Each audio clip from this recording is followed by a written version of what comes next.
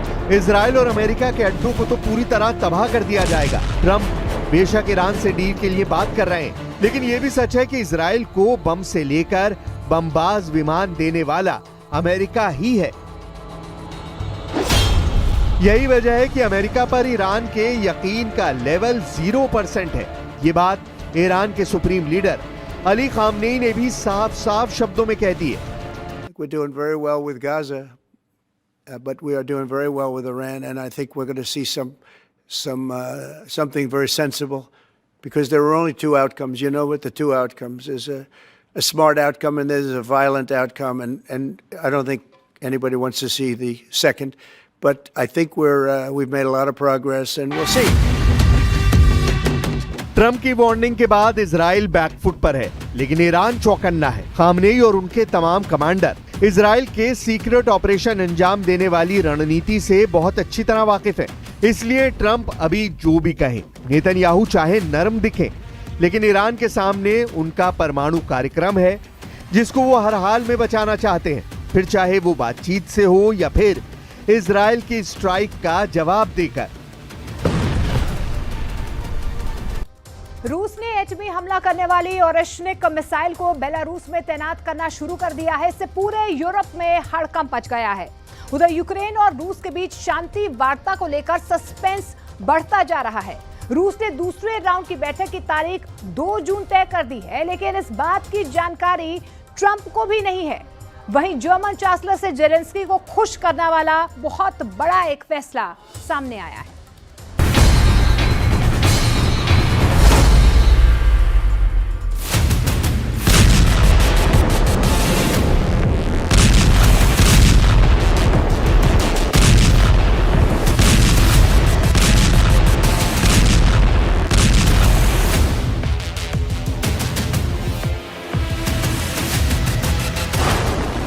Putin ने फिर से युद्ध को खौफनाक मोड़ पर पहुंचा दिया है।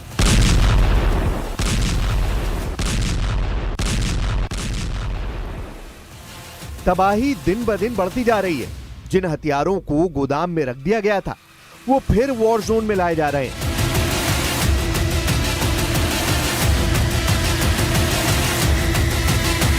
बैलिस्टिक और क्रूज मिसाइलें यूक्रेन में फटने लगी हैं। मिसाइलों की आग से यूक्रेन जलने लगा है।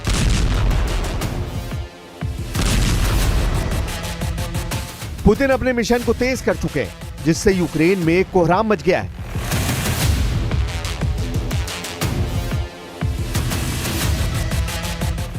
ड्रोन हमलों से रूस ने यूक्रेन के सूमे को दहला दिया है। सूमे में रूस बेहिसाब बम बरसा रहा है। यूक्रेन फोर्स के मुताबिक रूस ने सूमे में 50,000 सैनिकों का जमावड़ा लगा रखा है। जमीन के साथ आसमानी अखाड़े में भीषण युद्ध लड़ा जा रहा है।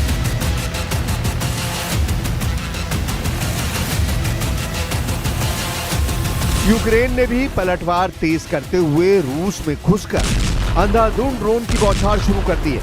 तो रूसी रक्षा मंत्रालय ने दावा किया है कि 28 मई से 29 मई की सुबह यूक्रेन के 48 ड्रोन मार गिराए गए हैं।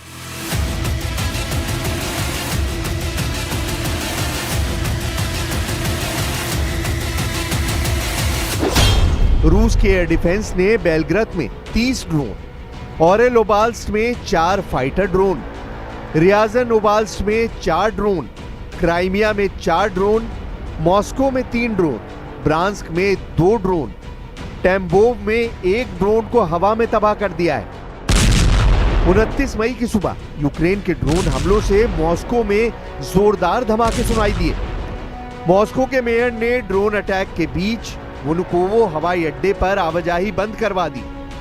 हालांकि यूक्रेन पर जब रूस ने पलटवार शुरू किया तो यूक्रेन डिफेंस फोर्स बैकफुट पर चली गई। युद्ध के नए एपिसोड से कीव से वॉशिंगटन तक टेंशन हाई है। डोनाल्ड ट्रंप बार बार पुतिन पर गुस्से का इजहार कर रहे हैं, लेकिन रूस है कि रुकने का नाम ही नहीं ले रहा। ट्रंप जितना भड़क रहे हैं, रूस उतने ही जोरदार अंदाज से यूक्रेन को पीट रहा है। ट्रंप जितनी दफे पुतिन पर जुबानी हमले बोल रहे हैं, रूस उतनी दफा मिसाइल की मार तेज करता जा रहा है। पुतिन ने ट्रंप के दावों की हवा निकाल कर रख दी है। पुतिन ने यह साबित कर दिया है कि उन्हें किसी की परवाह नहीं। पुतिन ने माना है कि ट्रंप बहुत सी बातें कहते हैं, लेकिन रूस यूक्रेन युद्ध पर उनकी जानकारी अधूरी है। ट्रंप की हर बात को रूस सीरियस भी नहीं ले रहा है। Много чего Трамп говорит, там мы, естественно, все это читаем, отслеживаем, так сказать, но во многом приходим к выводу, что Трампа недостаточно информирует о том, что реально происходит в контексте украинско-российского противостояния. जाहिर है पुतिन तब तक युद्ध जारी रखेंगे जब तक रूस जीत नहीं जाता, जब तक यूक्रेन उसके झंडे तले नहीं आ जाता। मतलब जब तक ज़ेलेंस्की है यूक्रेन युद्ध लड़ता रहेगा, जबकि पुतिन ने यूक्रेन को सरेंडर करवाने के लिए दूसरा फ्रंट खोल दिया है। बेलारूस के सुरक्षा परिषद के सचिव अलेक्जेंडर वोल्फोविच ने जानकारी दी है कि यूक्रेन बॉर्डर पर रूस और आंशिक मिसाइलों की तैनाती कर रहा है। ये फैसला पुतिन और लुकाशेंको ने 1 साल पहले ले रखा था। 6 दिसंबर 2024 को लुकाशेंको के साथ बैठक के बाद पुतिन ने घोषणा की थी कि बेलारूस में रूस परमाणु हथियारों की तैनाती करेगा। तब एटमी हथियारों की तैनाती की तारीख 2025 की दूसरी छमाही तय हुई थी। जिस औरेशनिक मिसाइल से पुतिन ने यूक्रेन के नीपर में बारूदी बवंडर ला दिया था, वो अब बेलारूस में तान दी गई है। रूस ने 21 नवंबर 2024 को पहली बार युद्ध में औरेशनिक मिसाइलों के धमाके नीपर में किए थे। सोवियत युग की मीडियम रेंज औरेशनिक मिसाइलें RS-26 रुबेज नाम से भी जानी जाती हैं। 4000 किलोमीटर दूर तक धमाका करने वाली औरेशनिक मिसाइलें 6 एटमी वॉरहेड से लैस हो सकती हैं। बेलारूस के सन की तानाशाह कहे जाने वाले लुकाशेंको के हाथ एटमी मिसाइल लगने से यूरोप और अमेरिका दहशत में आ गए हैं। इस बीच ज़ेलेंस्की ने जर्मन चांसलर से मुलाकात कर पुतिन को तगड़ा जवाब दिया है। बर्लिन में ज़ेलेंस्की का जोरदार स्वागत किया गया। नए जर्मन चांसलर ने गर्मजोशी के साथ ज़ेलेंस्की का ग्रैंड वेलकम किया। साथ ही यूक्रेन को रूस को टक्कर देने के लिए बड़े ऐलान किए। जर्मन चांसलर फ्रेडरिक मर्ज ने यूक्रेन को लंबी दूरी की मिसाइल देने का वादा कर दिया है। जर्मन चांसलर ने लंबी दूरी तक मार करने वाली मिसाइल से रूस में कहीं भी हमले की इजाजत भी दे दी है। पश्चिमी मीडिया रिपोर्ट्स के मुताबिक जर्मनी यूक्रेन को टॉरस मिसाइल दे सकता है, जिससे जुड़ा सवाल भी चांसलर से पूछा गया। हालांकि उन्होंने मिसाइल का नाम नहीं बताया, लेकिन जर्मनी के जिस मिसाइल से यूक्रेन रूस की सेना को दहला सकता है वो टॉरस ही हो सकती है। टॉरस लंबी दूरी तक हमला करने वाली मिसाइल है। ये 500 किलोमीटर की दूरी तय कर सकती है। टॉरस मिसाइल स्टेल्थ तकनीक से लैस है। ये तकनीक युद्ध में रडार से मिसाइल को बचाती है। रडार की नजर और पकड़ से बचकर मिसाइल भीषण तबाही मचाती है। Wir werden deshalb den Druck auf Russland weiter erhöhen. Wir tun das, um die Kriegsmaschine Moskaus zu schwächen. Wir tun es aber auch, um den Weg für Verhandlungen zu öffnen. German chancellor के नए दाव से रूस भड़क गया है। रूस के विदेश मंत्री ने जर्मनी के कदम को पूरे यूरोप के लिए खतरनाक बताया है। सर्गेई लावरोव ने ऐलान किया है कि जर्मन चांसलर अंतहीन युद्ध की तरफ बढ़ रहे हैं। Я правильно понял то, что я читал. Мерц сказал на пресс-конференции, что он имел в виду с самого начала именно финансирование производства любой дальности ракет на Украине. А речь, значит, о поставках германских ракет якобы не идет. Надо проверять. И то, и другое. Нагнетание напряженности, поддержка войны. एक तरफ रूस और यूक्रेन युद्ध जीतने के हथियार जुटा रहे हैं, नए नए सहयोगी बना रहे हैं। दूसरी तरफ दोनों पक्ष सीन से ट्रंप को किनारे करने का सिग्नल भी दे रहे हैं। यूक्रेन पहले दिन से ट्रंप की कूटनीति के खिलाफ था। वहीं अब पुतिन ने भी ट्रंप को डील से दूर करना शुरू कर दिया है। इसकी भनक व्हाइट हाउस को भी लग चुकी है। रूस यूक्रेन के बीच शांति वार्ता की अगली तारीख 2 जून तय हो गई है। 2 जून को तुर्की के इस्तांबुल में रूस यूक्रेन फिर मिलेंगे, मगर अमेरिका के राष्ट्रपति डोनाल्ड ट्रंप को इस बैठक के बारे में पता ही नहीं चल पाया, जबकि ट्रंप ने ख्वाहिश जताई थी कि वो आगामी बैठक में शामिल हो सकते हैं। समझौते के लिए हुई पिछली बैठक में ज़ेलेंस्की मौजूद थे, लेकिन पुतिन नहीं पहुंचे। तब ट्रंप ने कहा था कि पुतिन इसलिए बैठक में नहीं शामिल हुए कि ट्रंप वहां नहीं थे। ट्रंप रूस यूक्रेन समझौते का क्रेडिट लेने का कोई भी मौका हाथ से जाने नहीं देना चाहते। हालांकि पुतिन के रहते ये मुमकिन नहीं लग रहा। पुतिन युद्ध के खात्मे की सभी शर्तें बता चुके हैं। शर्तें मान ली गई तब पुतिन तय करेंगे कि युद्ध किस मोड़ पर खत्म होगा। ट्रंप चाहे जितनी कोशिश कर ले, उन्हें पुतिन क्रेडिट देने को तैयार नहीं। इधर इस्तांबुल में सेकेंड राउंड की होने वाली बैठक को लेकर यूक्रेन ने भी सस्पेंस बना रखा है।